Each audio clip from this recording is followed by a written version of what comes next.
Ako po si Miss Winnie. Samahan po ninyo ko sa kakaibang kwentong ito. Kuya Popoy, tapos na po ba kayong maglikpit na mga kailangan nating dalhin? Malapit na tong matapos. Konting hintay na lang, Nora. Sige po kuya, nakapagwalis na at nakapaghugas naman na po ako ng pinggan, kaya pwede na po tayong umalis kagad pagkatapos niyo pong mag-ayos ng gamit. Pero Nora, sigurado ka na ba talaga rito? Kasi baka mamaya hindi mo pa pala kayang lumaban sa mga aswang. Alam ko naman na gustong-gusto mong gumanti sa pagkamatay ng mga magulang mo.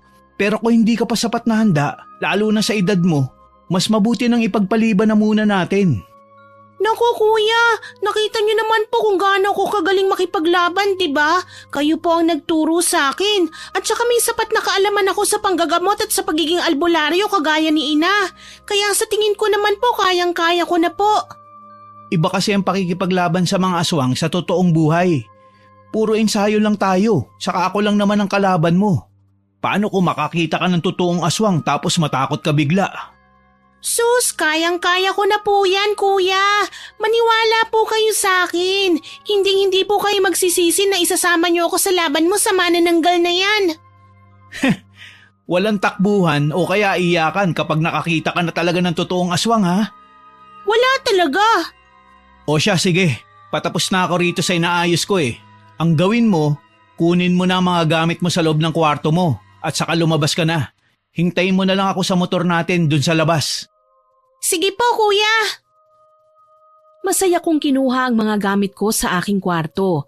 Pagkatapos ay lumabas na kagad ako ng bahay namin para maghintay sa motorsiklo ni Kuya Popoy. Ito ang unang araw na sasabak ako sa laban sa isang totoong aswang. 3 taon kasi ang nakalipas simula nang mamatay ang mga magulang namin dahil sa pagpatay ng grupo ng aswang. Nagpasya na akong sumama sa panunugis ni Kuya Popoy ng mga aswang. Sigurado naman ako na kaya ko dahil 7 taong gulang pa lamang ako ay nakikita ko na kung paano makipaglaban ng mga magulang ko pati na rin ang mga miyembro ng pamilya namin. Nakita ko kung paano manggamot ang aking ina at kung paano naman kumilos ang aking ama. Pero sa totoo lang, hindi pa talaga ako nakakakita ng aswang. Si Kuya Popoy nga lang ang nagturo sa akin kung paano ang makipaglaban at kung ano ang mga gamit na kailangan pangontra sa kanila. Ilang saglit pa nga ay lumabas na rin si Kuya Popoy, dala ang mga gamit namin. Bukod pa yun sa gamit na dala ko dahil ang sabi niya ay aabutin daw kami ng ilang araw sa baryo na pupuntahan namin. Oh, kumapit ka ng maigi ha. Baka mamaya malaglag ka. Kapit na po ako, kuya. Naku, excited ka pa ha. Huwag kang iiyak kapag nakakita ka ng pangit na aswang ha. Eto naman si kuya, napakakulit eh. Hindi nga po. Kaya tara na at umalis na tayo. O sige, ihanda mo na ang sarili mo. Habang umaandar ang motorsiklo, nagkwentuhan kami ni Kuya Popoy tungkol sa mga dapat at hindi dapat kong gawin. Sa haba ng biyahe, napagkwentuhan din namin ang tungkol sa pag-aaral ko. Simula kasi nang mamatay ang pamilya namin, hindi na ako nag-aral pa ulit. Pinipilit ako ni Kuya Popoy pero parang wala pa talaga akong ganang mag-aral. Ang sabi ko sa kanya, sasabihin ko na lang kung kailan ko gusto ulit. Hindi naman niya ako pinilit. Sa trahedyang nangyari sa pamilya namin, kami lang ni Kuya Popoy ang natirang buhay. Ang lolo at lola namin, ang mga tiyuhin pati na ang mga pinsan ay inubos ng mga aswang. Natira kami ni Kuya Popoy dahil kasalukuyan kaming nasa fiesta noong madaling araw na yon. Habang abala ang lahat sa pagsasaya, doon sumugod ang mga aswang. Matapos ang 1 oras na biyahe, huminto kami sa harap ng isang bahay. Ang sabi ni Kuya Popoy, yun daw ang bahay ng nagpapatugis ng aswang. Oh, bumaba ka na. Dahan-dahan ka ha. Opo, kuya. Hiya! Ayan, okay na po ako. Katukin mo na ang pinto ng bahay nila. Sige po, kuya. Ako na po ang bahala. Magandang hapon po. Magandang hapon din, bata. Anong kailangan mo? Ako po pala si Nora. Ako po yung isa sa manunugis ng aswang. Kasama ko po ang kuya kong si Kuya Popoy. Ikaw? Manunugis ka ng aswang? Ang bata-bata mo pa. Niloloko mo ba ako? Ha? Hindi po. Naku, kung pinaglololoko mo lang ako, umuwi ka na sa inyo. Magandang hapon po, Aling Kuring. Ako po si Popoy, yung narekomenda ng kaibigan nyo. Pasensya na po kayo sa kapatid ko ha. Pero tama po ang sinabi niya. Isa po siyang manunugis ng aswang. Talaga? Hindi ba parang ang bata pa niya para maging manunugis? Bata lang po siya, pero marunong siya makipaglaban. Ganun ba? O siya, sige, pumasok kayo sa loob at mag-usap tayo tungkol sa trabahong ipapagawa ko sa inyo. Sige ho, maraming salamat. Hali kayo at maupo muna kayo rito sa may kusina. Salamat po. May gusto ba kayong inumin? Sige ho, kahit na tubig lang okay lang sa amin. Diyos po, meron kayo? Ano ka ba naman, Nora? Hindi na po Aling Kuring. Ayos na po kami sa tubig. Ayos lang, ano ka ba? Bata naman yan kaya natural na maghahanap ng iba bukod sa tubig. Sige ho, kung meron ba kayo Salamat po. Kuya, sigurado ka bang mapagkakatiwalaan siya? Oo naman. Inirekomenda siya ng kakilala ko. Bakit mo natanong? Wala lang, nakakainis kasi ang pagtawag-tawag niya sa akin ng bata Ano naman? Bata ka naman talaga. Ewan ko po kuya, pero nakakainis na wala siyang tiwala sa akin porke bata pa ako. Ako rin naman wala pang tiwala sa'yo Kaya nga patunayan mo sa akin na marunong ka na.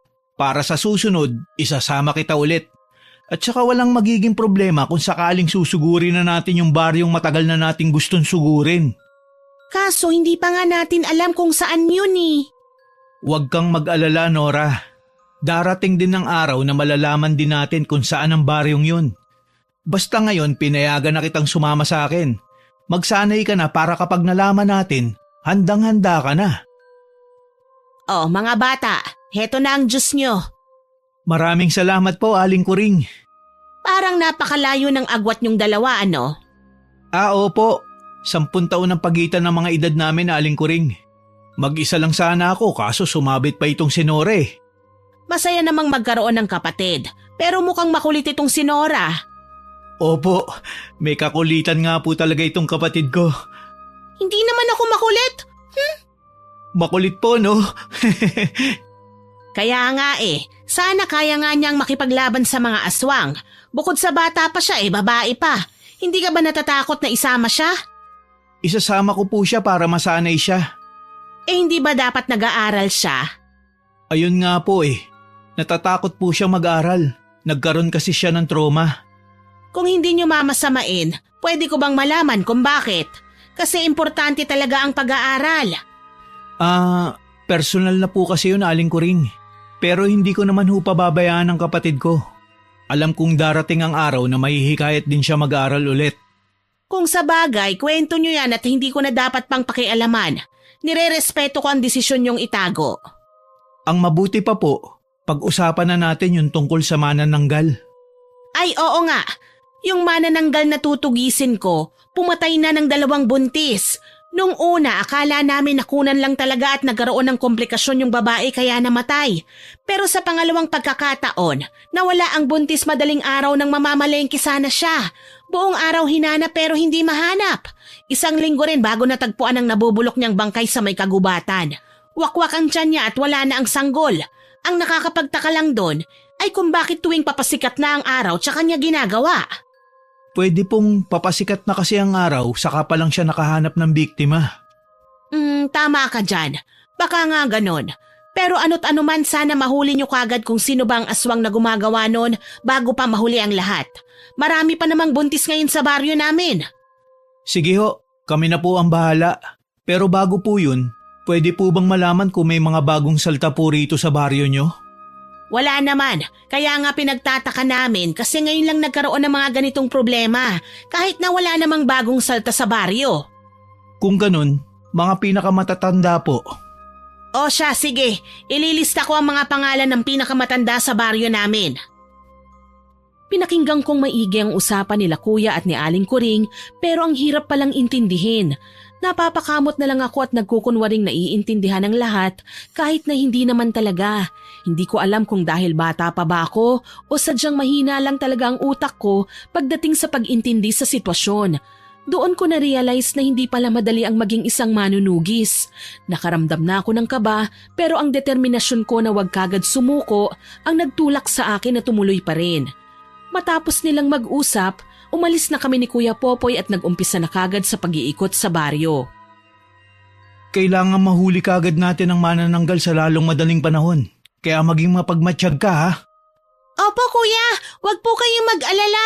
Hindi mo po pagsisisihan na isinama mo ko. Patunayan mo na lang. Mas gusto kong ginagawa kaysa puro dada. Siyempre naman po. Siya nga pala, kapag kakaiba na ang pakiramdam mo sa matandang kakausapin natin, sabihin mo kagad ha. Si Aling Kuring po, kakaiba po ang pakiramdam ko sa kanya. Mabait naman si Aling Kuring. Bakit ba siya ang pinag-iinitan mo? Kakaiba po talagang nararamdaman kong inis sa kanya eh. O siya, sige. Inis ka na sa kanya. Pero hindi ibig sabihin nun, aswang siya. Parang siya nga po ang aswang eh. Loko kang bata ka. Halika na nga at baka may makapansin pa sa atin dito. Magkakakilala pa naman ang lahat dito. Baka mapansin tayo kasi hindi tayo kilala. Mabuti pa nga po kuya. Nag-ikot-ikot kami sa baryo. Nakakapagod nga dahil bawat matandang nakakausap namin at mga pinagsususpetsahan ni Kuya Popoy na pwedeng manananggal, palaging hindi ang sagot ni Kuya. Ang inakala kong madali, mahirap pala. Lalo na nang inabutan na kami ng gabi pero wala pa rin kami talagang ideya kung sino. Kuya, pagod na ako. Wala pa rin po ba talaga? Wala pa rin eh. Ikaw ba? Wala ka pa rin pinagsususpetsahan? Bukod kay Aling Kuring, wala na po eh. Puro ka Aling Kuring. Siya lang naman po talagang mukhang aswang eh. O siya, sige. Sabihin mo nga sa akin kung bakit iniisip mong mukhang aswang si Aling Kuring. Masyadong kulubot ang mukha niya. Bukod pa ron, mabaho siya. Amoy patay na daga. Ano? Anong sinasabi mong amoy patay na daga? Ayoko naman pong maging masyadong masama ang ugali kaya hindi ko po sinabi sa'yo. Sabi niyo po hindi naman siya aswang. Pero amoy patay na daga po talaga siya, kuya. Grabe ka naman. Halika na. Umalis na tayo at puntahan natin ang bahay ni Aling Kuring. Ano po? Pero kuya… Hindi ko maintindihan kung bakit biglang nagmadali si Kuya Popoy na pumunta sa bahay nila Aling Kuring. Panay ang tanong ko sa kanya habang nasa biyahe kami papunta roon pero hindi siya kumikibo. Basta tuloy-tuloy lang siyang nagpapaandar ng motorsiklo. Humaharurot ang pagtakbo noon kaya kapit na kapit naman ako sa bewang niya dahil baka mahulog ako kung hindi ako kakapit. Hanggang sa makarating na nga kami sa bahay ni Aling Kuring. Pero hindi kami huminto sa harap ng bahay nila, kundi sa likod ng bahay. Kuya, bakit dito po tayo huminto? Akala ko po ba pupuntahan natin si Aling Kuring? Mukhang tama nga ang kutob mo sa simula pa lang, Nora. Ano po? Naaswang si Aling Kuring? Oo, kaya humanda ka at huhuli natin siya. Pero paano po yun nangyari, Kuya Popoy? Di ba siya nga ang nagpapatugi sa aswang? Siya nga, para siguro hindi siya mapagbintangan. Teka nga, bakit ngayon ikaw naman ang hindi naniniwala? Kasi ayaw mo naman pong maniwala sa akin kanina eh. Pagkatapos ngayon parang nabaligtad na po tayo. Basta Nora, tara na at pumasok na tayo sa loob. Pero paano po tayo papasok? Nandito tayo sa likod bahay. Aakyat tayo dyan sa may bakod. Hala, hindi kaya tayo madisgrasya niyan, kuya? Natatakot ka ba? Hindi po ba't naman po ako matatakot? O di tara na kung hindi ka naman pala natatakot. Sumimangot ako at tumingin sa mataas na bakod sa likod ng bahay ni Aling Kuring. Kung para kay Kuya Popoy mababa lang yun, para sa akin mataas ang bakod. Ako ang pinauna niyang umakyat sa pader pero hindi muna ako bumaba roon. Hinintay ko siyang umakyat din at tumalon pababa bago niya ako sinalo. Takot na takot nga ako noon pero pilit ko lang pinapatibay ang loob ko para ipakita kay Kuya na malakas ako. At saka kailangan kong pagdaanan ng lahat ng ito para masanay ako sa paparating na mangyayari sa amin ni Kuya. Habang naglalakad ng mabilis pero tahimik patungo sa bahay ni Aling Kuring, sobrang bilis ng kabog ng dibdib ko. Ramdam ko ang magkahalong kaba at takot sa posibleng makita ng mga mata ko. At nang tuluyan na nga naming makita si Aling Kuring, hindi na nga nagkamali si Kuya. Sa loob ng kanyang kwarto, may kinakain siyang laman ng isang sanggol sa loob ng isang garapon. Walang yakang aswang ka! Sinubukan mo pa akong linlangin! Lintik, paano nyo nalaman? May ginamit ka man na kung anong proteksyon laban sa akin. Hindi yun tumalab sa kapatid kong isang albularya. Kaya ngayon, tapos na ang kasamaang ginagawa mo. Hindi mo ako basta-basta mapapatay! Nora, saluhin mo tong bag at kumuha ka ng panglaban mo. Sige po, Kuya Popoy! Kaagad na init siya sa akin ni Kuya Popoy ang backpack na suot niya at saka siya sumugod sa mana ng gal. Habang pilit pang nagpapalit anyo si Aling Kuring, sinugod na siya ng suntok ni Kuya Popoy. Ako naman ay nagbukas na ng backpack. Naglalabanan na sila. Namimili pa ako ng pwede kong gamitin. Yung malakas at komportable kong gamitin. Diyos ko, Nora! Ano pa bang hinahanap mo dyan? Bilisan mo! Hindi kaya to ng walang panglaban! Heto na po, Kuya! Teka lang po! Bilisan mo! Heto! Ito ang bagay sa akin! Nakangiti kong inilabas ang tirador na nasa loob ng bag ni Kuya. Pagkatapos ay kumuha ko ng bawang. Yun ang ginamit kong bala. Pagkatapos ay tinutok ko na yun sa manananggal na si Aling Kuring. Unti-unti nang nagbago ang kanyang itsura. Nagkaroon na rin siya ng pakpak pero hindi pa nahahati ang kanyang katawan. Kuya Popoy! Tumabi ka! Ako na po! Anong? Diyos ko! Sa dami ng pwedeng gamitin, yan pa talaga? Watch and learn! Piyong! May sound effect pa akong nalalaman ng tirahin ko ng bawang si Aling Kuring. Tumama yun sa noo niya kaya kaagad siyang tumumbas sa sahig habang umuusok ang kanyang noo. Gulat na gulat ang mukha ni Kuya habang ako ay kumukuha na naman ng bagong bala na bawang. Nang makaporma, agad ko na namang tinira ng bawang si Aling Kuring. Tumama naman yun sa ilong niya. Nadisporma na ang mukha niya dahil nalulusaw yun sa tuwing tatamaan ko ng bawang. Ano ka ngayon? Bata lang pala ang kakaya sa'yo. Yung batang minalit mo kanina. Wag niyo akong patayin! Ano ka, batas? Para hindi ka namin patayin? Asa ka? Kapag pinatay niyo ako, hindi niyo na malalaman kung saan naninirahan ang pamatay sa mga magulang niyo! Anong sinasabi mo? Alam ko ang kwento niyo. Kalat yon sa mga lahi namin. Isang magandang kwento kung saan pinatay ng mga aswang ang buong lahi ng albularyo at manunugis. Ang kwento kung saan nanalo rin sa wakas ang mga aswang. Gago ka! Anong pinagsasabi mo? Sabihin mo sa akin ang mga nalalaman mo. Bakit? Paano ako makakasiguro na hindi niyo ako papatayin kung sasabihin ko? Hindi ka namin papatayin. Nora, huwag ka nang lumaban. Pero Kuya... Sige na, mas importanteng malaman natin kung saan nakatira ang mga aswang na pumatay sa pamilya natin. Ito na ang pagkakataon natin. Paano po kung nagsisinungaling lang siya? Hindi ako nagsisinungaling. Totoo ang sinasabi ko. Totoong alam ko kung nasan sila. Kung ganun, sabihin mo. Sabihin mo sa akin o papatayin kita ngayon din. Paano yan? Natatakot akong magsalita dahil baka patayin mo na nga ako. Sa inis ni Kuya Popoy, sinuntok niya sa mukha si Aling Kuring. Kaagad na nahilo-hilo si Aling Kuring dahil sa ginawa ni Kuya. Hindi pa siya nakontento. Sinenyasan niya ako na ihagis ang bawang sa kanya kaya hinagis ko na rin talaga. Kapag hindi ka nagsalita, ipapasa ko sa bibig mo to at magiging kwento ka na lang talaga. Wag! Oo, sige na, sasabihin ko na. Sabihin mo na. Doon sa pangatlong baryo mula rito sa baryong ito, ang baryo Masangkay. Ha? Huwag mo kong niloloko. At paano magkakaroon ng aswang sa baryong yun? Ilang beses na ako nakarating dun pero walang aswang.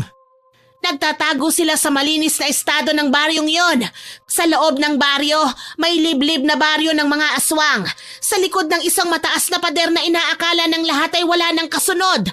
Naroon sila, nagtatago. Nagsasabi ka ba ng totoo? Oo, wag mo akong papatayin. Pwede ko pa kayong tulungan. Sasabihin ko sa inyo ang... Hala, Kuya Popoy! Hindi na natuloy ni Aling Kuring ang sinasabi niya dahil bigla na lamang pinasak ni Kuya ang bawang sa bibig nito. Nagulat ako nang umusok ang bibig niya. Tumirik ang mga mata hanggang sa mangisay dahil sa bawang na nakapasak sa kanyang bibig. Hanggang sa tuluyan na nga itong mamatay at naging abo. Nahulog sa sahig ang sisiw niya na kinuha ni Kuya at nilagay sa isang garapon. Hindi ako makapaniwala sa ginawa ng kuya ko. Buong akala ko talaga hindi niya papatayin si Aling Kuring pero hindi siya tumupad sa usapan. Talagang pinatay niya pa rin. Kuya, hindi po ba masama ang hindi tumutupad sa usapan? Kayo po ang nagturo sa akin yan eh. Masama naman talaga. Bakit po pinatay niyo pa rin si Aling Kuring kahit na may usapan kayo? Huwag kang magpapalinlang sa mga aswang, Nora. Hindi ka pwedeng makipagkasundo sa kanila. Ibig sabihin, hindi po kayo naniniwala na sa Baryo Masangkay nga nakatira ang hinahanap nating mga aswang? Naniniwala ako. Kaya nga pinatay ko na siya eh. Sabi niyo po hindi dapat magpalinlang sa kanila. Nora, kapag hinayaan kong buhay ang aswang na yun, marami pa siyang mabibiktima. Ayaw natin makapambiktima pa siya ng ibang tao, hindi ba? Opo. Minsan kailangan talagang ipaliwanag sa'yo ng mas masinsinan bago mo maintindihan. Ewan ko sa yung bata ka. Siyempre, maiintindihan ko ba yun kung hindi mo ipapaliwanag? Ang mabuti pa, umuwi na tayo at paghandaan ang pagpunta natin sa Baryo Masangkay. Mukhang hindi lang isang araw ang ilalagi natin sa Baryo Masangkay. Talaga ho, ganyan din ang sabi mo rito sa baryong to kuya. Pero isang araw pa lang po natalo na natin ang manananggal. Ang yabang mo Oo na, sige na at magaling ka talaga. Hindi ko inaasahan na ganun ka katalino, bunso. Siyempre, kanino pa ba ako magmamana? Sa kuya mo, syempre. Hala, nanay o tatay po ba kita? Assuming tong si kuya. Ikaw na bata ka. Halika nga at pakunyat lang ng konti sa ulo mo.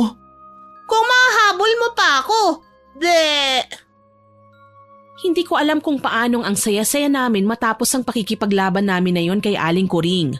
Ang totoo, ito ang unang pagkakataon na naging napakasaya talaga ng itsura ni Kuya Popoy pagkatapos ng 3 taon na nangulila kami sa pamilya. Kahit naman kasi pinakita sa akin ni Kuya Popoy na ayos lang siya, ramdam ko naman na hindi. Alam ko na nasasaktan din siya pero pilit niya lang na tinatatagan ng kanyang loob. At ngayon malapit na naming makamit ang hustisya, gumagaan na ang loob namin pareho. Oh, dahan-dahan sa pagkain. Di naman kita aagawan yan Hindi ko po mapigilan kuya. The best po talagang adobong luto mo. Sus! Gutom ka lang talaga dahil pagod tayo sa pakikipaglaban. Sa ibang araw, magrereklamo ka na naman sa mga ulam na lulutuin ko. Paano hindi po ako magrereklamo? Puro dahon po kayang niluluto mo. Araw-araw walang mintis. Ngayon lang nakakain ng adobong baboy. Ano ko, kambing? Diyos ko, ganun ba ang dating sa'yo? Kung sa bagay, nung bata pa ako, ganyan din ang reaksyon ko kapag kumakain ng gulay. Pero Nora, kailangan talaga ng sustansya ng katawan mo. Hindi maganda sa katawan ang palaging karne. Hindi maganda? Hindi naman araw-araw. Kahit pagkatapos ng 1 o 2 araw lang, ayos lang po kuya. Huwag naman araw-araw talaga damo. Naku, kumain ka na nga dyan. Dapat pala hindi na kita pinansin. Ang daldal mo Ay, oo nga pala kuya. Kailan po tayo pupunta sa Baryo Masangkay? Kauuwi lang natin sa bahay. Yan na agad ang tanong mo. Excited na po kasi ako Alam kong excited ka na. Lalo na at alam mo na rin na kaya mo palang lumaban sa isang aswang. Pero Nora, kailangan pa natin magpahinga ng gusto at saka magsanay para hindi tayo kawawa pagdating dun. Magsasanay na naman, tapos na po tayo ron Hindi natatapos ang kaalaman, Nora. Kailangan natin magdagdag ng kaalaman para mas mahusay tayong lumaban sa araw na yun. Di sige, pero wag na po natin patagalin pa ha. Para sa akin, sapat na po ang 3 taon para hayaan silang magpakasasa sa kasamaang ginagawa nila. Alam ko naman, Nora. Huwag kang mag-alala. Makakamit natin agad ang hustisya. Mabilis lang ang araw. Lintik lang talaga ang walang ganti. Halos mahirapan na akong matulog dahil sa sobrang excitement na nararamdaman ko. Gustong-gusto ko na silang labanan. Gusto kong ipakita sa kanila na hindi nila napatay ang buong pamilya namin at kami ang papatay sa kanila. Pero sa tuwing hindi ako nakakatulog ng maayos, patagal lang ng patagal ang araw na hindi pa kami umaalis para pumunta sa baryo Masangkay. Kuya Popoy, isang linggo na po tayong nagsasanay at naghahanda eh. Hindi pa po ba ito sapat? Nakakabagot na eh. Sapat na ba ang lakas mo? Nako, sobra-sobra pa po. Ha? Sa tingin ko kulang nga eh. Tignan mo at panay ang hikab mo. Paano tayo lalaban kung palagi kang inaantok? Sa tingin mo ba matatalo natin sila kung panay naman ang paghikab mo? Ha? Hindi naman po ako humikab ah. Hindi humihikab? Kitang-kita ko nga ang ngalangala mo kanina pagkatapos sasabihin mong hindi ka humihikab. Eh kasi naman po kuya, sobrang excited na po ako makipaglaban sa mga aswang na pumatay sa pamilya natin. Kaya hindi na po ako makatulog ng maayos. Bakit po ba kasi hindi na lang tayo pumunta kagad? Sawang-sawa na po akong mag-ensayo ng mag-ensayo eh. Nora, hindi natin alam kung anong klaseng mga aswang ba ang sumagupa sa buong pamilya natin. Mga batikang albularyo at manunugis na sila tatay pero nagawa pa rin silang patayin. Paano pa kaya tayong hindi pa batikan? Baguhan lang tayo. 3 taon pa lang akong tumutugis ng mga aswang na ako lang mag-isa habang ikaw, masyado ka pang bata. Ano sa tingin mo ang mangyayari sa atin dalawa kung hindi tayo lubos na handa? Siguradong mapapatay tayo kagad at hindi na makakaganti. Alam mo naman pala eh. Kaya nga wag nang matigas ang ulo mo. Ang kailangan natin pahinga at galingan ang taktika natin. Hindi man tayo mas magaling sa lakas, dapat gamitan natin sila ng utak at plano. Sige po kuya, kung ano po ang sa tingin niyong tamang gawin, susunod na lang po ako. Natauhan ako sa lahat ng mga sinabi ni Kuya Popoy. Hindi ko kasi siya talaga lubos na maintindihan nung una, pero nung sinabi niya ang lahat ng yon, natuto akong pag-isipan na muna ang mga ginagawa niya bago ko magreklamo. Ang lahat ng ginagawa ni Kuya Popoy ay para sa ikabubuti naming dalawa. Yun ang alam ko, kaya kailangang sumunod ako sa kanya. Ilang araw pa kaming nagsanay, meron pa kaming mga pinuntahan na kakilalang manunugis o kaya naman albularyo na pwede raw makatulong sa amin, pero imbis na magpasama, nangihingi lang ng proteksyon at panlaban si kuya. Halos abutin kami ng 1 buwan hanggang sa tuluyang makumpleto ang mga kailangan namin ni Kuya Popoy. Kuya, mukhang normal na baryo lang po rito, no? Normal na tao lang naman talaga mga narito. Po? Pero ang sabi ni Aling Kuring, Ang sabi niya, nakatago sa baryong to ang baryo ng mga aswang. Makailang beses na ako napadayo sa baryong to dahil may mga kaibigan ako rito. Ito ang pinaka hindi pinupugaran ng mga aswang sa buong bayan natin. Kaya nga nabigla ako nang sabihin ng manananggal na yun na dito naglulungga yung mga aswang na hinahanap natin eh. nasan kaya sila, no? Yan ang aalamin natin. Pupuntahan muna natin ang kaibigan ko rito, si Kapidring. Pero kuya, sa tingin ko wag mo na lang ipaalam sa kaibigan mo ang tungkol sa mga aswang na nagtatago rito sa baryo nila. Ha? Pero bakit naman? Eh kasi baka matagal na rin nilang alam na may mga aswang dito. Hindi natin alam, baka alam ng buong baryong ito ang tungkol sa kanila at tinatago lang nila. Oo nga no, bakit hindi ko kagad naisip yan? Ang talino mo talaga, Nora. Siyempre, ako pa po ba? Magaling ka talaga maghinala sa tao eh. Aray! Aray! Ano ka ba? Hindi ka tumitingin sa dinadaanan mo. Ay, pasensya na miss. Hindi kita nakita eh. Sa susunod, mag-focus ka sa nilalakaran mo. Ang sungit mo naman. Nag-uusap kasi kami nitong kapatid ko tapos… Ewan ko sa'yo. Ang sungit naman ni ate, di naman kagandahan. Hayaan mo na, baka may regla lang. Baka nga po kuya. Nakapagpasya si Kuya Popoy na mangupahan kami sa baryo Masangkay. Sa ganoong paraan, makakapagmanman kami sa paligid. Malalaman namin kung saan ang lungga ng mga aswang na kailangan namin tuntunin. Pero ang hirap palang maghanap ng mauupahan. Kaya walang ibang pagpipilian si Kuya Popoy kundi ang humingi na lang talaga ng tulong sa kaibigan niyang si Kapedring na sinabi kong wag niyang pagkatiwalaan. Tao po! May tao po ba? Popoy, anong ginagawa mo rito? At kasama mo pa ang kapatid mo? Teka, Kapatid mo ba yan o anak mo? Ay, opo, kapatid ko po siya. Wala pa naman po akong anak. Ah, pasensya ka na ha. Ang layo kasi ng pagitan ng edad ninyo. Siya nga pala. Pasok kayo. Sige ho, Kapedring. Maraming salamat. Maupo muna kayo rito. Siya nga pala. Anong dahilan at nandito kayo? Ano po kasi, kakapalang ko na ang mukha ko. Ang totoo niyan, may trabaho kasi ko rito sa kalapit na baryo. Kaya lang matagal-tagal na trabaho kaya kailangan kong manatili sa malapit. Hihingi sana po ako ng tulong. Baka may alam po kayong malapit na tirahan pwede naming upahan dito. Kasi walang nagpapaupa rito sa inyo eh. Oo. Bihira lang talaga nagpapaupa sa baryong ito. Pero wag kayong mag-alala. May maliit akong kwarto doon sa labas. Kwarto yun dati ng anak ko at ng asawa niya nung bagong mag-asawa pa lamang sila. Lumipat na sila sa Maynila kaya wala ng tao roon. Pwede kayong pansamantalang mamalagi doon. Ay talaga ho? Naku, maraming salamat po ha. Pasensya na po kayo at biglaan. Hindi man lang ako nakapagsabi bago kami pumunta rito. Walang problema. Sino-sino ba magtutulungan kundi tayo-tayo lang din naman? Siya nga pala. Ano bang trabaho yung tatrabahuhin mo? Pagtugis ba ng aswang? Hindi po eh. Isang construction ng bahay.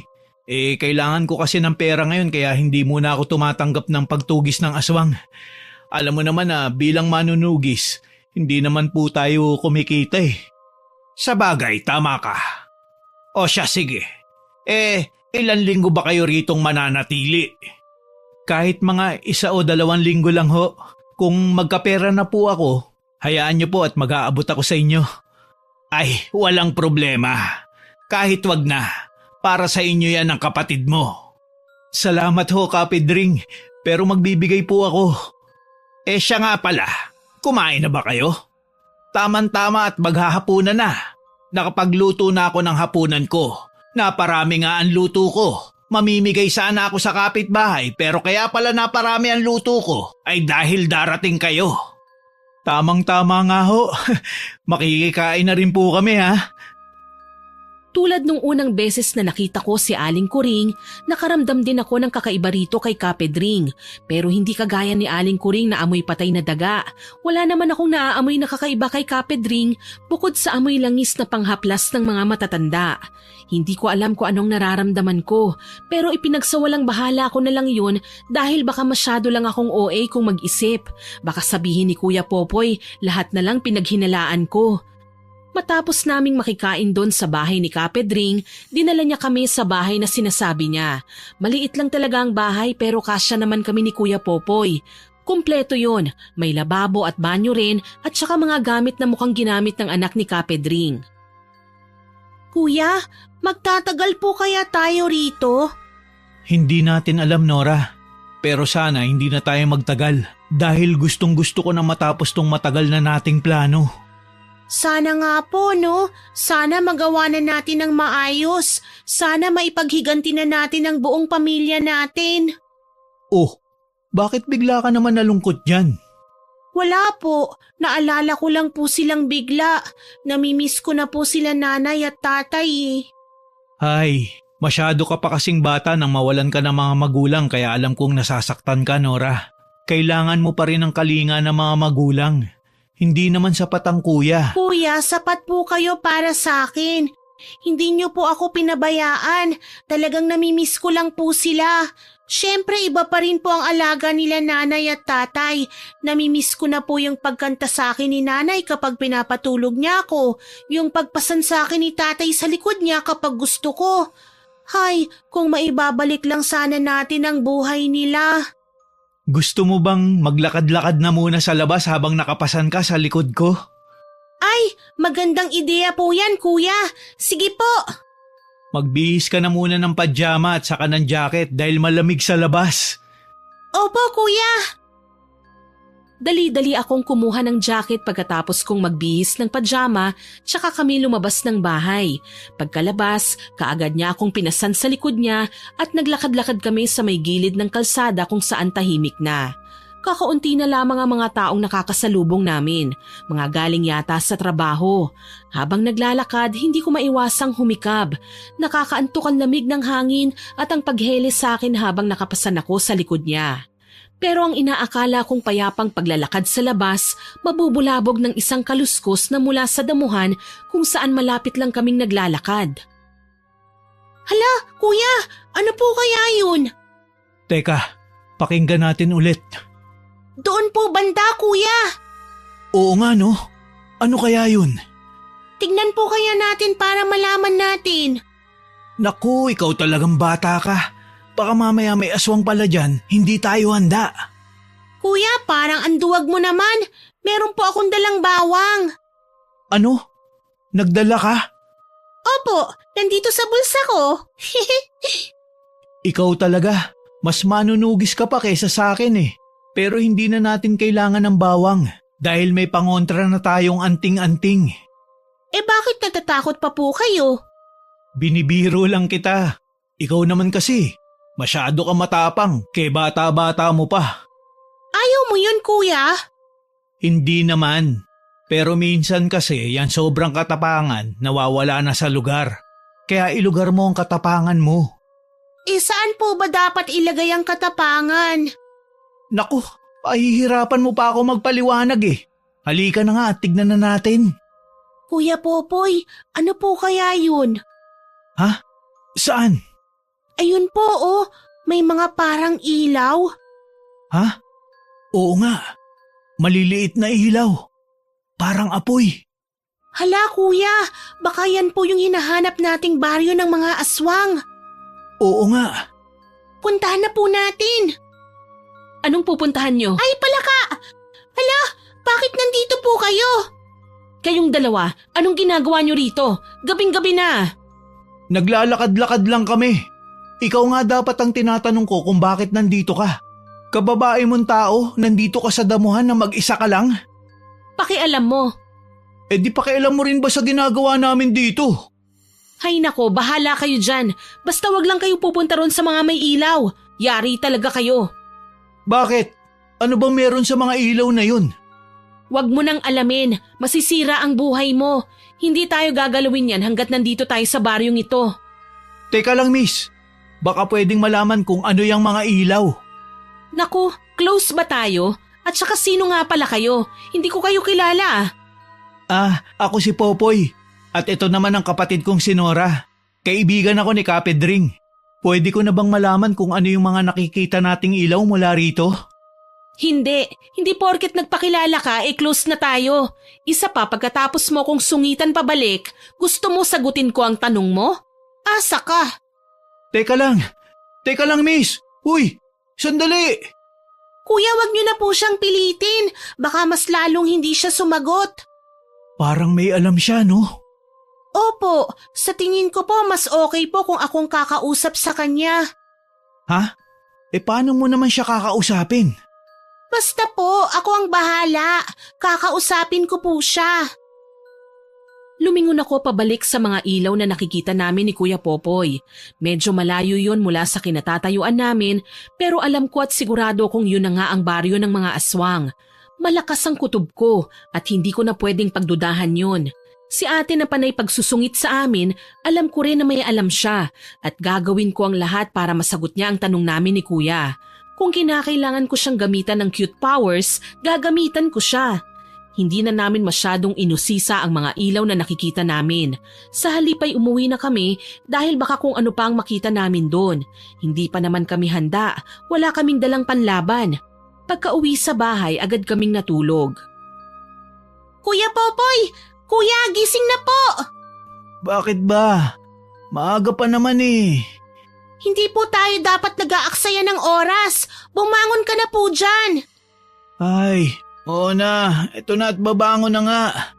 Nakaligo ka na rin? Opo, para ikaw na lang po ang hihintayin ko. Grabe ang pagka-excited mo ha. Hindi pa naman natin alam kung saan nakatira yung babae. Madali lang naman pong alamin kung saan nakatira yun eh. Ang sabihin lang po natin, yung babaeng mataray na parang palaging may regla. Naku, ikaw talagang bata ka. Sige na nga, Maliligo na ako para makaalis na tayo. Hihintayin ko lang po kayo rito, kuya. Makalabas nga muna. Matagal pa namang maligo yun si kuya. Ay, Kapedring! Nagulat po ako sa inyo ah. Pasensya ka na, Iha. Siya nga pala, ang kuya mo. Naliligo pa po eh. Ah, ganun ba? May ibibigay sana ako sa inyong pagkain eh. Heto oh, almusal.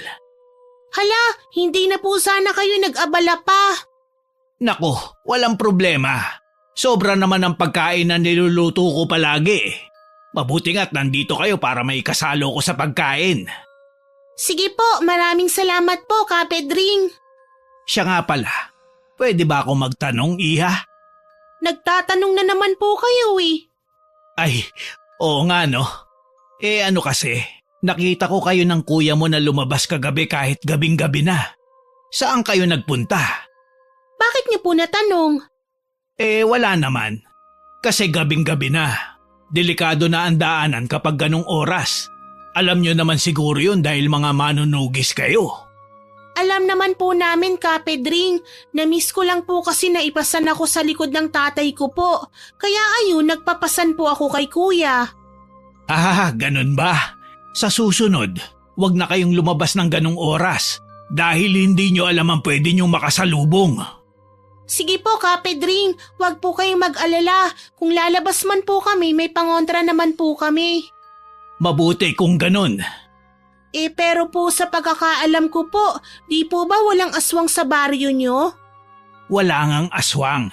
Pero hindi natin alam kung ano ang bigla na lang susulpot sa gitna ng gabi. Mas mabuti na ang mag-ingat.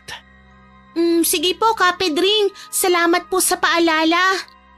O siya, dalhin mo na yan sa loob ng bahay nyo at kumain na kayo ng almusal.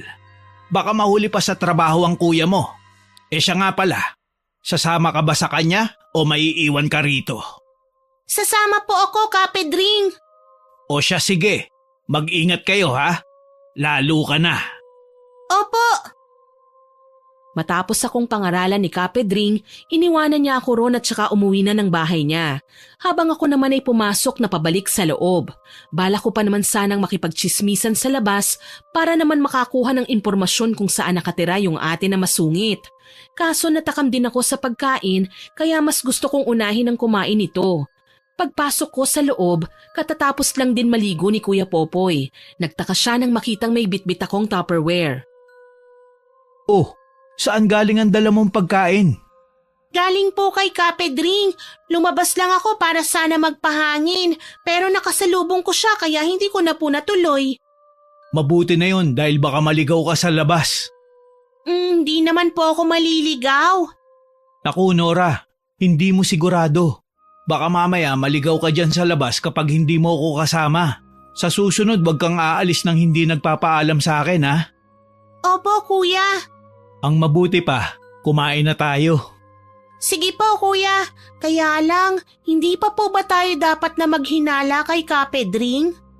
Bakit? May kakaiba ka bang nararamdaman sa kanya? Hati po kasi. Parang oo na hindi. Kanina po pinagsabihan niya ako. Ang sabi niya sa akin, wag na raw tayong lumabas sa gabi kasi baka raw may makasalubong tayong kung ano. Di po ba wala naman daw? Ibig sabihin, alam niya may aswang sa baryong to lalo na sa gabi. Yun din nga po ang naiisip ko, kuya. Hayaan mo na, ako na lang ang bahala sa susunod. Sa ngayon, ang unahin natin ay yung pakikipag-usap dun sa babaeng nakausap natin kagabi. May alam siya at alam kong mapipilit mo siya. Po? Bakit po? Di ba sabi mo kagabi? Ay oo nga po pala. Naku, wag po kayong mag-alala, Kuya Popoy. Ako po ang bahala sa kanya. Hindi po yun makakatanggi sa akin. Aasahan kita ha. Sa'yo nakasalalay ang unang misyon natin dito. Kinabahan naman tuloy ako sa sinabi ni Kuya Popoy. Sa akin nakasalalay ang una naming misyon. Sana lang talaga magawa ko ng maayos ito. Hindi pa naman kahit kailan natanggihan ang cute powers ko. Kaya lakas loob kong gagawin yon mamaya. Pagkatapos naming mag-almusal, Umalis na kagad kami. Hindi ako sasamahan ni kuya kapag nahanap na namin yung babae. Kailangan niya kasing magpanggap na nagtatrabaho, kaya syempre kailangan niyang magtago. Habang ako naman, kakausapin at bubuntutan yung babae. Inabot din kami ng halos kalahating oras bago ko natagpuan yung babae. May hawak siyang bayong nang makita namin siya. Dali-daling nagtago si kuya habang ako naman ay tumatakbo patungo ron sa babae. Ate! Ano bang nagawa kong masama nung nakaraang buhay ko at paulit-ulit kitang nakakasalubong? Grabe naman po kayo. Para naman pong napakamalas kong tao.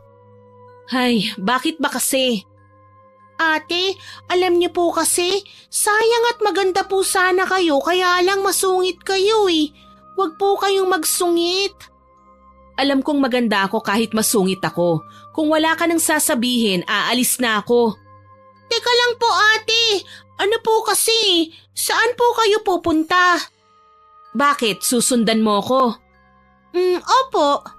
Naku po, Diyos ko, wag mo na akong susundan. Sige na po ate. Wala po kasi ang kuya ko, nagtrabaho po eh. Wala po akong kasama. Ang kakilala ko lang po rito ay si Kapedring na kaibigan po ni kuya. Tapos kayo po. Kakilala? Kailan pa tayo naging magkakilala? Kahapon po. Grabe naman po kayo, may amnesia po ba kayo at nakalimutan nyo na po kagad? Nako, nasasayang ang oras ko sa yung bata ka eh. Kailangan ko pang mamalengke. Bahala ka na nga dyan. Sasama po ako ate ha? Sumama ka, bahala ka. Alam mo po ate, ang tahimik po sa baryo na ito no? Oo, tahimik talaga rito. Ikaw lang ang madaldal. Ay, sorry naman po. Hindi ko po maiwasan. Napapanis po kasi ang laway ko kapag ang kuya ko lang ang kausap ko eh. Tahimik po kasi siya eh. Ano ba kasing ginagawa niyo rito? May trabaho po si kuya sa kalapit na baryo, kaya pansamantala lang po kaming nakikitira sa bahay ni Kapedring. Ganun ba? Yang si Kapedring, alam niyo ba ang ginagawa niyan? Ano pong ginagawa? Sa tingin ko po kasi marami siyang ginagawa na hindi ko po alam eh. Hindi yon. Kung anong trabaho niya, alam mo ba? Siguro po alam ni kuya kasi siya ang kaibigan ni Kapedring eh. Siguro nga alam ng kuya mo, pero may bagay pa siyang sigurado kung hindi niya alam. Alam mo po ate, lahat naman po tayo may sikreto eh. Gusto niyo po bang malaman kung ano ang sikreto ko? Sige, anong sikreto mo? Sikreto nga po eh, bakit ko po sasabihin sa inyo? Palabiro ka rin palang bata ka. O sige, kayo naman ang nakakaalam niyan eh. Ate, ano po bang bibilhin mo sa palengke?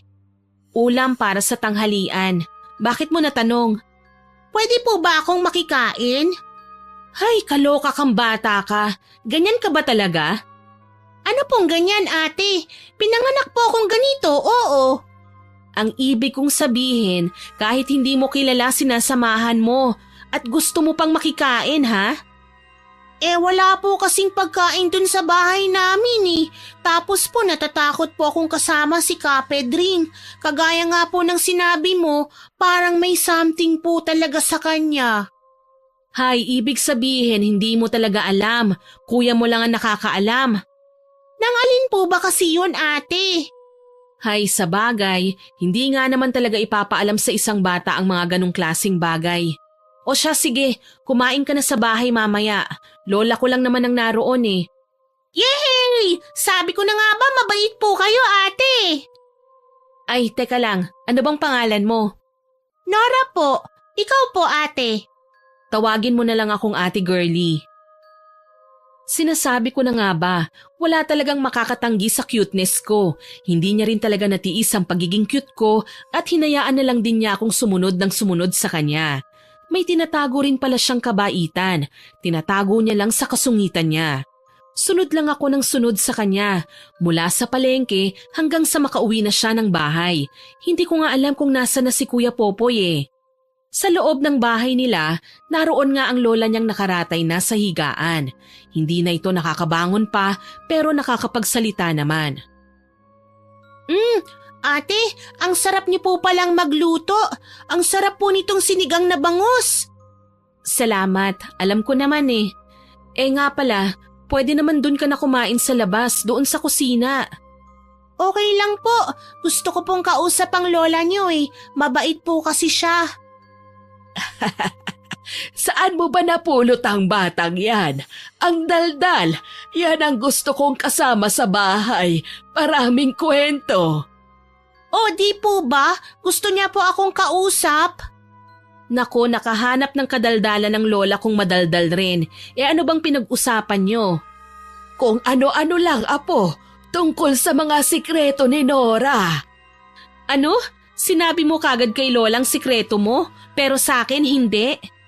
Eh bakit ko naman po sasabihin sa inyo? Mas gusto ko pong sabihin kay lola. Mas mukha po siyang katiwa-tiwala eh. Nako apo, ang kulit talaga ng batang ito. Tuwang-tuwa ako sa kanya.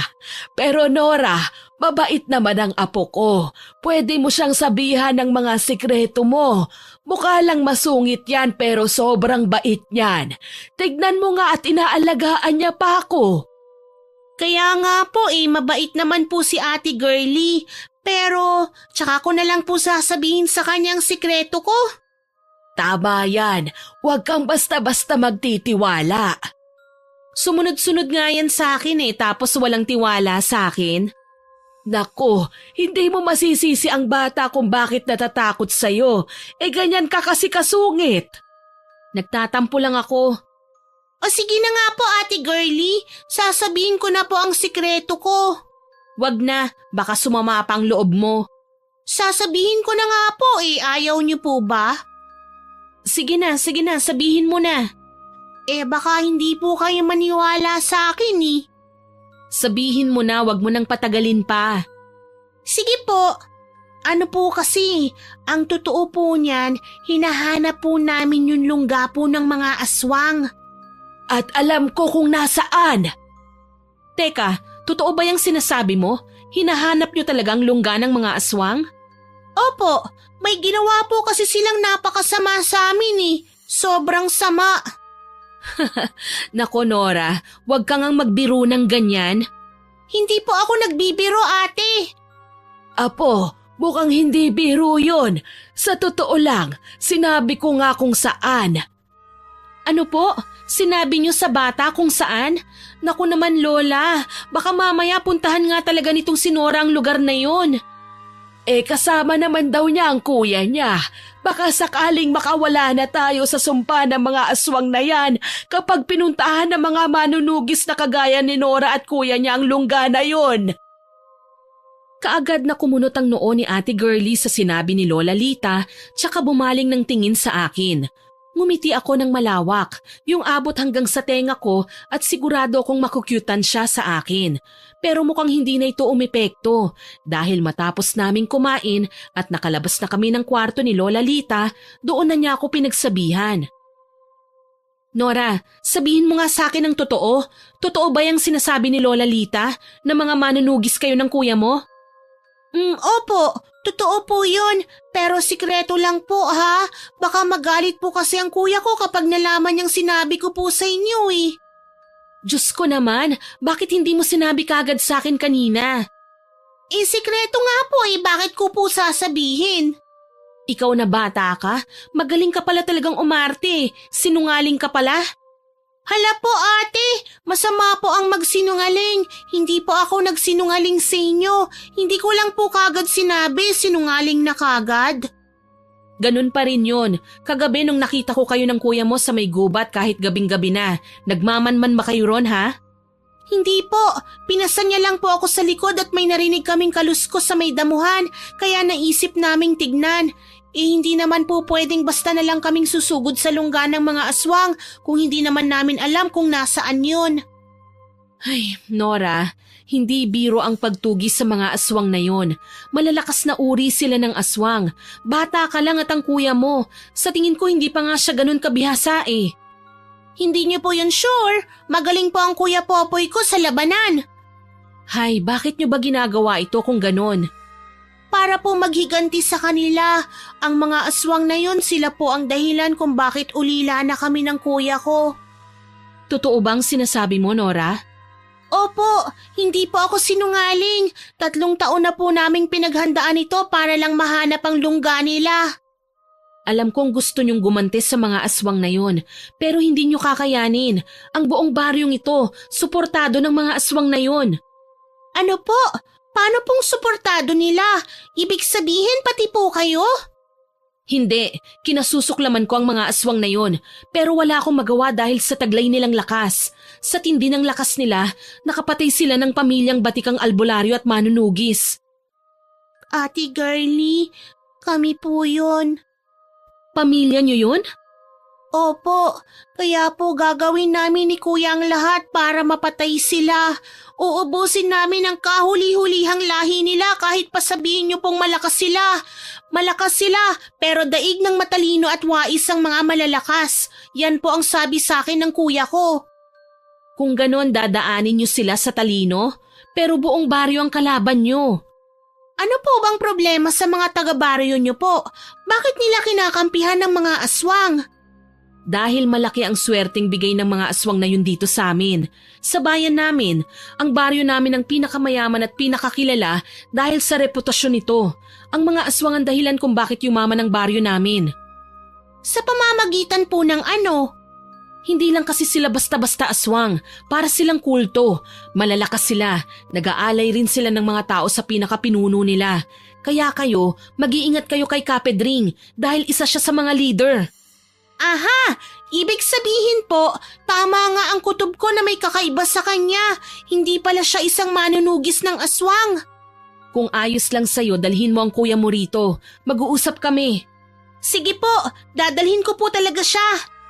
Bilisan mo dahil hindi natin alam kung anong iniisip ni Kapedring.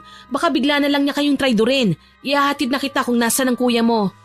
Okay lang po ate. Ako na po ang bahala kay kuya. Sigurado ka ba? Opo, wag po kayong mag-alala. Kaagad akong umalis ng bahay nila Ate Girlie para hanapin si Kuya Popoy. Pero kahit anong hanap ko sa kanya, hindi ko siya mahanap. Nagtataka ako. Ang usapan kasi namin ay susunod siya sa akin para malaman niya kung ligtas pa ba ako. Pero wala na naman siya. Nagtaka man, imbis na hanapin siya ng hanapin, dumiretso ko sa bahay nila Kapedring. Dumiretso ko sa maliit na bahay kung saan kami namamalagi. Pero imbis na makita ko siya roon, ang naabutan ko ay ang tahimik na kwarto. Nasaan kaya si Kuya Popoy? Hinahanap mo ang kapatid mo? Ay! Kapedring! Opo, nakita niyo po ba si Kuya? Hindi ba pumunta kayo sa trabaho niya? Kaya bakit hinahanap mo siya rito? Ah, hindi ko po alam eh. Basta bigla na lang po siyang nawala sa may trabaho niya eh. At nagawa mong umuwi ng mag-isa? Galing sa kabilang baryo? Oh, bakit bigla ka yatang natahimik? Wala ka na bang maidahilan sa akin? Ah, nasan po ang kuya ko? Oh, bakit tinatanong mo ko? Malay ko ba? Wag na po kayong magkaila. Alam niyo po kung nasaan ang kuya ko. Gusto mong malaman kung nasan siya, di ba? Pwes, halika. Sumama ka sa akin. Hindi po! Wag po! Hindi na ako nakapalag nang bigla na lamang akong damputin ni Kapedring. Sinubukan kong pumalag. Kumawag-kawag ako para lang makawala sa pagkakahawak niya pero hindi ko magawa. Pakiramdam ko ay napakalakas niya. Doon ko na-realize na hindi pala ako ganun kalakas. Na bata pa nga lang pala talaga ako dahil hindi ko pa kayang ipagtanggol ang sarili ko. Habang papalabas ng bahay, nakita kong may mga aswang nang nakaabang. Ang mga itsura nila, nakakadiri at nakakasuklam. Ramdam ko ang pinaghalong kaba at takot sa dibdib ko. Pero pilit kong tinatapangan. Hindi ako pwedeng magpakita ng kaduwagan. Wag po! Bitiwan niyo po ako! Bitiwan niyo ako, Kapedring! Eh di ba gusto mong makita ang kuya mo? O ayan! Ayan ang kuya mo! Kuya! Nora! Kapedring! Huwag niyong sasaktan ang kapatid ko! Gawin niyo na ang gusto niyong gawin sa akin! Huwag lang sa kanya! At sino ka para utusan kami, ha? Nilinlang mo ko, Popoy! Akala ko pa naman ay magkaibigan tayo! Hindi kita nilinlang! Hindi lang kita pinagkatiwalaan ng gusto dahil yun ang sabi ng aking kapatid! At mukhang tama nga talaga ang kutob ni Nora. Tama nga may kahinahinala sa'yo. Ha? Bakit ba gustong-gusto mo pang mahanap ang pumatay sa pamilya nyo? Wala naman na kayong magagawa kapag nahanap nyo eh. Hindi nyo na mabubuhay pa ang mga namatay na.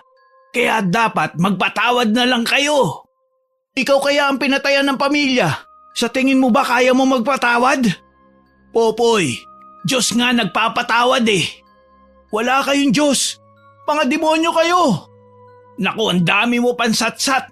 Ang mabuti pa, mga aswang, dalhin nyo na mga to sa baryo nyo para may maiaalay uli kayo sa pinuno nyo. Siguradong may pamfiesta na naman kayo. O heto, unahin nyo na ang bata. Kuya! Ayoko po!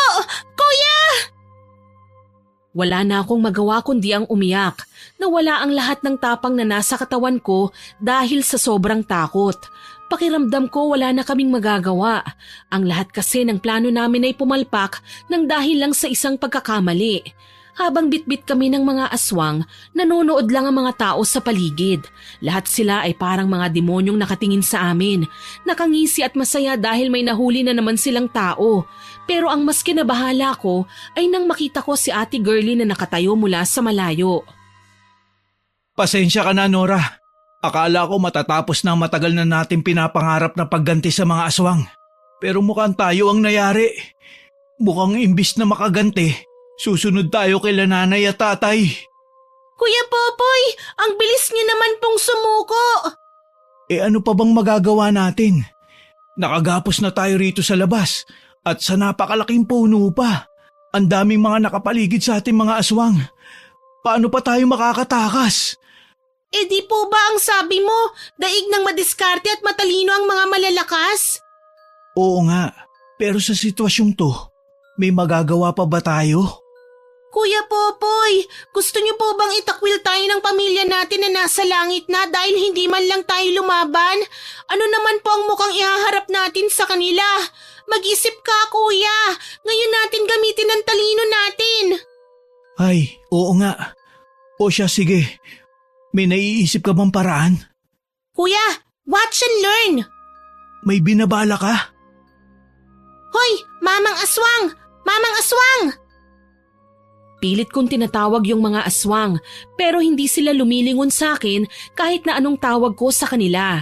Kaya naman ang ginawa kong strategy ay ang sabihin sa kanila na may nakakahawa kong sakit at kung kakainin nila ako, siguradong mahahawa sila ng sakit ko. Pero wala pa rin, hindi yun umubra. Watch and learn pala ha? Ano ka ngayon? Hay nako kuya, baka naman mga bingi ang mga aswang na yan. Ano pa bang inaasahan mo? Pangit na, mga bingi pa. Noong sabihin yun ni Kuya Popoy, sabay-sabay na lumingon ang mga pangit na aswang. Mukhang nakuha na namin ang atensyon nila. Hindi naman pala sila bingi, pero mukhang mga magagalitin nga lang. Nagulat ako nang bigla silang suminghal sa amin na para bang mga asong galit na galit. Paano na yan ngayon? Parang galit na sila oh. Hayaan mo na lang po silang magalit. Hindi naman po nila tayo sasaktan eh. Ano ba talaga ang plano mo? Ang guluhin po sila, kuya. Ano? Hindi kaagad naintindihan ni Kuya Popoy ang ibig kong sabihin basta't kinausap ko ng kinausap ang mga aswang. Ininis ko sila hanggang sa abot ng makakaya ko. Hanggang sa sinabihan na sila ni Kapedring na alisin na kami sa pagkakatali sa puno. Kuya Popoy, kapag bilang ko ng 3 ha? Anong gagawin? Ikaw na po ang bahala. Ano? 1, 2, takbo! Saktong pagkaalis ng aswang ng pagkakatali ko sa puno, tumakbo na kagad ako. Kung kanina ay halos mawalan na ako ng pag-asa nang dahil sa isang kidlat ay nabuhayan ako ng loob na magpatuloy sa laban. At dahil nga bata ako, maliksi akong nakatakbo mula sa kanila, habang si Kuya Popoy ay nahirapan dahil nakatali ang mga kamay niya. Ang ginamit niya na lamang sa paglaban ay ang mga paa niya. Nang muntik na siyang mahuli muli ng mga aswang, kumuha ko ng bato at pinagbabato yung mga aswang. Kahit nakatali ang mga kamay ko, nagawa ko silang mahagisan ng bato. Hoy mga aswang! Ako ang habulin niyo! Ang tatangan nyo namang mga aswang kayo! Bata lang yan! Habulin nyo! Hindi nila ako mahahabol. Ble, ble, ble, ble, ble. Ba't ang tapang ng batang ito ha? Kung inaakala mong mabilis kang tumakbo, akala mo lang yun. Kala ko lang ba talaga yon? Lintik kang bata ka! Hoy! Mga aswang, bilisan nyo at mababawasan tayo ng alay sa pinuno. Kapag nakatakas yan, magsusumbong yan. Kumaripas ako ng takbo pero hindi ako tatakas. Sa halip, naghihintay ako ng may dumating. Alam ko na kahit bagong magkakilala lang kami, alam ko na tutulungan niya kami. Alam kong hindi niya kami hahayaan lang. Takbo ko ng takbo habang si kuya ay laban ng laban. Nakita ko pa nga siya kung paano ginamit ang kamay niyang pansalag para mahiwa ang taling pinanggapos sa kanya. Ang galing talaga ng kuya ko. Buong akala ko ay hindi na talaga nila ako mahahabol dahil nga sa bilis kong kumaripas ng takbo. Pero nakalimutan ko nga pala na mga aswang sila at ang meron lang ako ay mga paa. Kaya naman nang lumipad na ang dalawa sa kanila at bigla na lamang sumulpot sa harapan ko, doon ako halos manlumo. Huwag kayong lalapit! Kapag lumapit kayo, maaamoy niyo ang kilikili powers ko! Oy! Ang sabi ko, huwag kang lalapit! Huwag sabi! Ay! Napatili ako ng malakas nang bigla akong buhatin ng aswang. Hindi ko alam kung bakit ang tagal-tagal niyang dumating. Sa kabilang banda, baka nga hindi na talaga siya dumating. Pero patuloy pa rin akong umaasa. Nagdarasal ako sa isip ko na sana dumating na siya, si Ate Girlie. Patuloy na nakipaglaban ang Kuya Popoy ko. Pero dahil sa bilis at lakas ng mga aswang, walang nagawa si Kuya nang bigla na lamang siyang sunggaban ng isang mas malaking aswang. Kahit na ano pa ang nangyari sa amin ng kuya ko, kahit na dinala na kami sa isang kuweba at sa harap namin ay isang malaking aswang na may mahaba at nakakatakot na sungay, ang tanging nasa isip ko lang talaga ay sana dumating nga si Ate Girlie.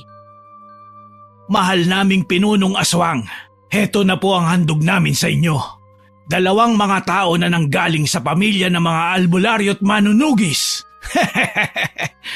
Sila ang natitirang lahi ng batikang albularyo at manunugis na pinatay natin 3 taon na ang nakalipas. Yung pinlano natin noon. Gago ka, Pedring! Hindi ka pala namin kakampi! Masyado kasi kayong mababait eh. Yung pamilya mo, sobrang mabait porke albularyo at manunugis ng aswang. Hindi nila ikinonsidera ang salitang wag basta-basta magtitiwala. Mabilis silang magtiwala eh. Pati pagdating sa akin, hindi sila nagdalawang isip.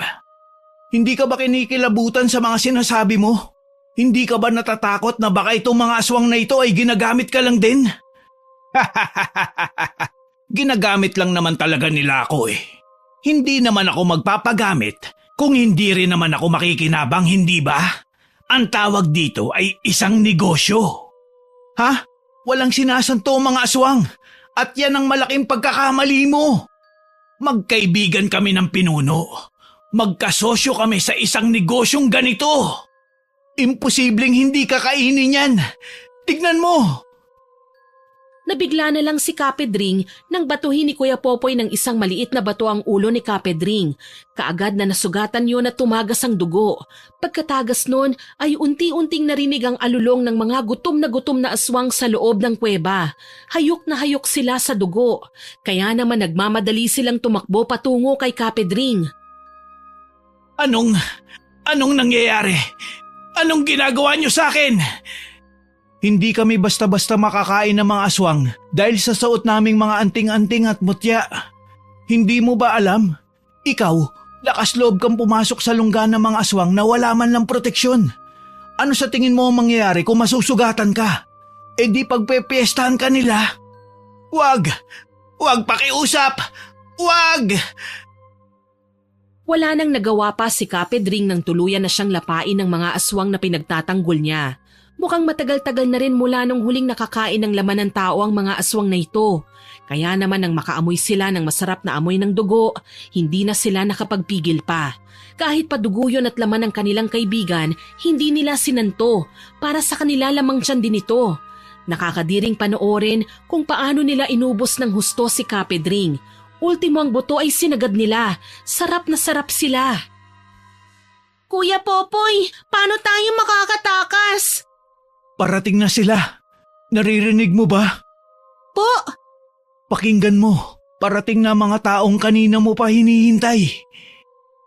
Nagtataka man, maya-maya pa ay nakarinig ako ng boses ng mga tao na papalapit. Ang mga boses ay tila ba galit na galit hanggang sa nakaamoy kami ng amoy na susunog na bawang at ang mga aswang na kasama namin ay unti-unti nang natatakot. Nagkagulo sila para bang hindi nila inaasahan na may darating. Hindi nagtagal ay pumasok na si Ate Girlie kasama ang ilang mga tao. Maraming tao. Saan niya ba kinuha ang mga yun? Sugod! Ilang taon nila tayong hinawakan sa leeg. Ngayon ay matatapos na ang paghawak nila sa atin. Ate Girlie, sa wakas dumating ka. Mamaya na tayo magdramahan, Nora. Kailangan na muna nating patayin ang mga aswang. Ay, oo nga po pala. Imbis na magpasalamat sa kanya, tumulong kami ni Kuya sa paglaban sa mga aswang. Maraming aswang, pero mas marami ang mga taong sumugod sa kanila. At mukhang matatalo talaga namin sila dahil handang-handa ang mga tao. May dala silang bawang. Sinunog nila yon at inihahagi sa mga aswang kaya mas lalo yung nagliliyab. Meron din may mga dalang asin. Winiwisik sa daanan kaya hindi na makadaan pa ang mga aswang. Ang mga bahay nila ay winiwisikan ng holy water. Ang ilan ay mas brutal, nagdala ng itak. Hanggang sa tuluyan na nga naming natapos ang laban. Lahat kami ay natahimik nang matapos ang labanan. Gulat na sa wakas, matapos ang ilang taong pagtitiis sa pamumuno ng mga aswang, makakawala na rin ang baryo nila. Sa wakas! Sa wakas nakawala na rin kami sa panggigipit ng mga aswang! Sa wakas! Ate Girlie, bakit naman po kayo umiiyak? Wala naman pong nakakaiyak eh. Hindi mo alam kung gaano ako nagpapasalamat sa sinabi mo, Nora. Nang dahil sa'yo nagkaroon ako ng lakas ng loob para labanan sila. Hala, ano pong sinabi ko? Sa dami ng dinaldal mo, nakalimutan mo na. Kaya nga po eh. Siya nga pala, Ate Girlie. Ang kuya ko po, si Kuya Popoy. Magandang gabi, Popoy. Magandang gabi rin, Miss Sungit. Miss Sungit? Ay, ano nga ang pangalan niya, Nora? Girlie po. Ay, girly pala. Salamat sa tulong mo ha. Muntik na kaming makain ng malalaking aswang na yun kung hindi dahil sa ginawa mo. Naku, wala yun. Magpasalamat ka sa sobrang kadaldalan ng kapatid mo. Na-trigger ako na gawin ito. Magaling talaga makipag-usap ang kapatid ko eh. O, di ba kuya? Ang sabi ko sa'yo eh, watch and learn. Ang hilig mo talaga magsabi niyan. Wa-epek naman. Siya nga pala, tungkol sa sinabi nitong pasaway kong kapatid. Anong sinabi niya na nagpa-trigger sa'yo? Yun yung daig ng mga matatalino at madiskarte ang malakas. Kayo naman, hindi nyo naman ginamit ang talino nyo eh. Hindi pa kami ganun katalino kung ganun. Pero ang kapatid mo matalino talaga. Akalain mong kahit masungit na ako, nagawa niya pa akong kulitin ng husto hanggang sa bumigay ako sa kakulitan niya? Ganyan talaga yan. Kung minsan nga iniisip ko na hindi na yan bata. Naku, sinabi mo pa. Parang hindi bata sa strategy niya eh. At malakas pa ang pakiramdam niyan sa mga dapat at hindi dapat na pagkatiwalaan. Hindi pa po ba tayo uuwi? Ay oo nga pala. Ang mabuti pa, umuwi na tayo para makapagpahinga na ang lahat. Hay, salamat. Akala ko habang buhay na tayong magkukwentuhan dito eh. Nagtawanan sina Kuya Popoy at Ate Girlie dahil sa sinabi ko. Habang ako naman ay napangiwi na lang dahil para sa pagitan nilang dalawa, nakakaamoy ako ng masangsang. Ay, hindi pala, mabango pala. Pero pinagkibit balikat ko na lang muna yun noon. Matapos nga ang gabi ng matinding labanan na yon, payapa na raw ang naging tulog ni Ate Girlie. Ang sabi niya sa amin, hindi raw kasi sila nakakatulog ng maayos nung may mga aswang pa. Sa tagal kasi bago mabigyan ng alay ang mga aswang na yun, baka sila na raw ang gawing pagkain. Sa kabila ng maraming may gusto sa mga aswang na nagbibigay sa kanila ng kanilang kahilingan, maraming may ayaw na rin sa kanila. Ang ilan nga ay umaalis na sa baryo nila, pero ang ilan ay walang magawa, kundi ang manatili dahil wala namang sapat na pera para umalis. Nora, gumising ka na. Umaga na oh. Kuya, pwede po bang 5 minuto pa? Naku Nora, anong oras na? Mauhuli ka na sa klase mo. Kuya naman saglit lang po. Hindi pwedeng palagi ka na lang late sa school. Sana hindi ka na lang pala pumasok kung ganun. Ito na nga, babangon na po. Teka, bakit ka bagong ligo? Hindi ka naman po naliligo ng ganito kaaga. May pupuntahan pa kasi ko eh. Ikaw, bakit ba tinatanong mo ko kung naligo ako? Bawal na bang maligo? Sus, kahit umaalis ka po ng maaga, hindi ka naman naliligo Bakit ba? Gusto ko Tsaka, nagpabango pa kayo Aba, kakaiba na po yan Anong sinasabi mong kakaiba dyan? Tigil-tigilan mo nga ako, Nora ha? Bumangon ka na dyan at mahuhuli ka na sa klase mo. Saan po muna kayo pupunta, kuya? Sa kaibigan ko. Sinong kaibigan po? Si Ate Girlie po ba? Ay, ikaw na bata ka ha? Kung ano-anong sinasabi mo dyan ha? Hala, wala naman po akong sinabi kundi si Ate Girlie lang At kung kay girlie nga, ano naman? Ay! Anong ai ka dyan? Maligo ka na nga. Kayo na ni Ate Girlie, no? Uy, hindi no? Liars go to hell po, kuya. Hindi pa. Wow! Ang ibig pong sabihin nun, nililigawan niyo na po siya? Oo na. Yay! Yun na nga bang sinasabi ko Yes! Magiging ate ko na talaga si Ate Girlie. Uy, Nora, hindi pa nga ako sinasagot Sasagutin ka nun. Alam ko naman na it's a tie Ikaw talaga, kung ano-anong natututunan mong salita Masaya po ako, kuya. At masaya po ako lalo na para sa inyo kasi masaya rin po kayo. Masaya na rin ako, Nora. Sa wakas nawala na yung bigat na pasan-pasan natin sa loob ng ilang taon. Makakapagpahinga na rin tayo ng maayos. Kaya nga po, kuya. Deserve natin ito. Tsaka na lang po tayo susunod kila nanay at tatay kapag naipagpatuloy na po natin ang lahi natin. Mga lahing albularyo at manunugis ng aswang. O siya, sige, maligo ka na ron. Ang aga-aga naman natin nagdadramahan dito. Bilisan mo, amoy laway ka na Ikaw nga po, kahit na nag-toothbrush ka na, ang baho pa rin Anong, totoo ba? Totoong mabaho?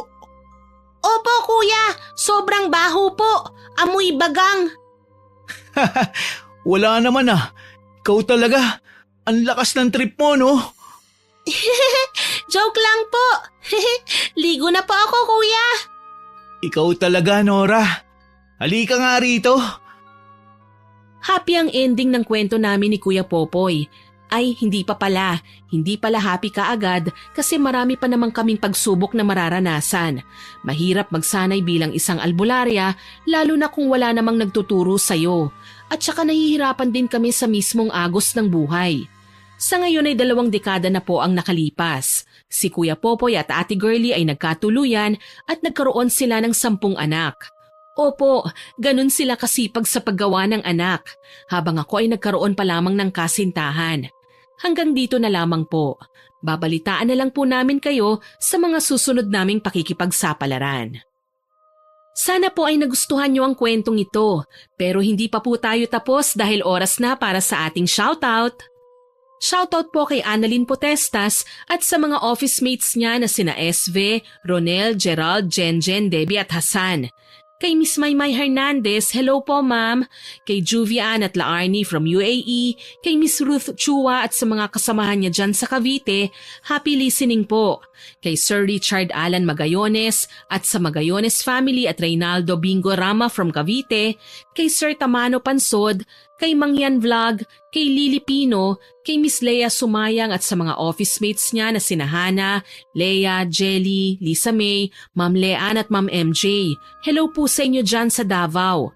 Shoutout din po kay Josephine De Peñosa at sa new subscriber po natin na si Buhay Technician, kay Gemma Jane Gaugano from Guimaras, hello po kay Bebe at kay Bombay Sesgundo, kay Mardy Suzuki, kay Manilyn Gruba, kay Ma'am Catherine Alinsag, kay Ma'am Marieta Yoto, kay Ma'am Raquel Hasegawa, kay George Ativo, kay Ian Ramirez at Jillian Ramirez, kay Christian Manalo at sa makulit niyang anak na si Saint Gabriel Manalo, kay Jay Landagan, kay Ma'am Merly Fatalia, kay Biyaherong Probensyano at hello po kay Danilo Dinong Balago na nagustuhan daw po niya ang kwento natin at pati ang boses ko. Salamat po, sir. Kay Sir Ronnie Castro na nag-comment sa pinaasang Nobya upload, ang sabi po niya, dapat pinatay na raw po ni Agatha ang kaibigan ni Emil dahil sila ang dahilan bakit nawala ang pagmamahal ni Emil. Nagmahal lang daw ng tapat si Agatha at maski siya ay ganun din ang gagawin niya, ang gumanti. Salamat po sir sa pagko-comment. Shoutout din po kay Ma'am Jane Ruiz na lagi raw pong nakikinig dahil magaganda ang kwento natin at hindi nakakasawa. Salamat po ma'am. Kay Rochelle Pantoja from Taytay Rizal, kay Dennis Badiri, kay Ma'am Michelle Adapon, kay Pinky Ko, kay Jessa Jacob, kay Chanchan Amigo, kay Emily Dukusin, kay Elmera Antioquia, kay Freda Hamig, at sa mga regular listeners po natin na sina Ma'am Mel Santarita, kay JD Bicol na lagi pong nag-heart sa upload natin, kay Ma'am Angelina Ignacio, kay Ma'am Jonah Halog, kay Cherry Mukbang ASMR, kay Normski Channel, kay Sir Jenmer Garcia, kay Tutsi Galulan, kay Ma'am Martina Angdasan, kay Miss Abigail, kay Ma'am Filipina Palsario, at kay Elgin TV Vlog. Maraming salamat po sa mga nakinig at nagkomento sa kwentong ito. Abangan po ninyo ulit ang mga susunod pa nating kwento at huwag kalimutang mag-subscribe, like, share and comment sa upload natin. Asahan ko pa rin po ang inyong walang sawang suporta dahil road to 50k subscribers na po tayo. Hanggang sa muli, ako po si Miss Winnie na nagpapasalamat sa inyong pakikinig.